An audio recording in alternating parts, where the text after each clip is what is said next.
dhibaatada degmadan haysato waxa waa biyo baxadii lixaad oo aan dhex taaganahay nasiibna ilaahay ii siiyey inaana ka tegin kana dhiman ee aan dhex joogo ummadda biyahan sidoodaba waxa ka faa'iidaysto dad yar oo dan doora leh ayaa ka faa'iidaysta magaaladan waa laga xiri karaa hadda biyahan baxaya haddaan wax idinkaga sheego ummadda Soomaaliyeed oo muuqaalkayga iyo magacayga taqaano haddaan wax yar u faahfaahiyo waxa weeye axadda maanta axaddeedii kale ayaa roob u dambaysay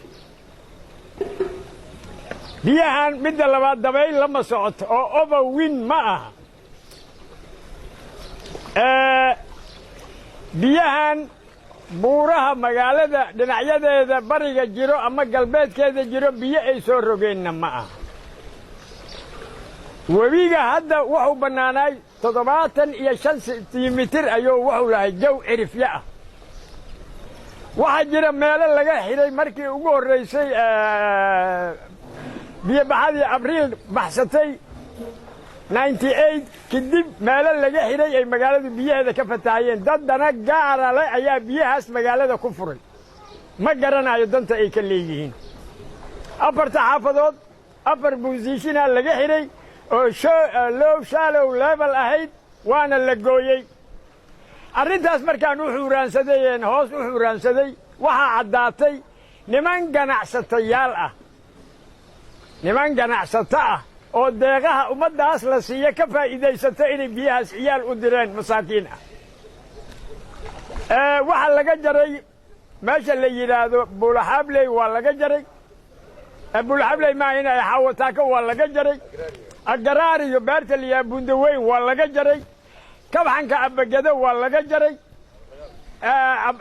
kabxanka abadagaal waa laga jaray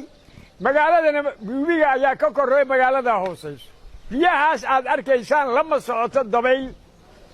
lamana socdo roob da'ayo waa dad dan gaara leh ee doonaya inay ku dawarsadaan ama wixii masaakiinta ay caalamka ay u keeneen inay ganacsi geliyaan rabo ayaa hadda biyahan magaalada hadda u sababay nasiib darradana haysata marka waxa waaye nasiib darrada gobolkaana haysata waxa waaye dad danta gaar iyo danta guud u fikira ma joogaan dawladda dhexe waxaan u sheegayaa kolley ummaddan way u gurmanaysaa waan maqlaya ra'iisul wasaaraha warkiisa waan maqlay wasiirada uu magacaabayna waan maqlay inaysan la tashan maamul meeshaan joogo oday meeshaan joogo iyo madax Hirshabeelle ka timid oo madaxweynaha u weyn yahay inaysan la tashan ee waxay ummaddaas siinayaan buuraha korkooda oo labada dhinac magaalada inay ku siiyaan ma jiro dadka waxaan samaynaa waa dad ganacsi oo dana gaarana dalka kale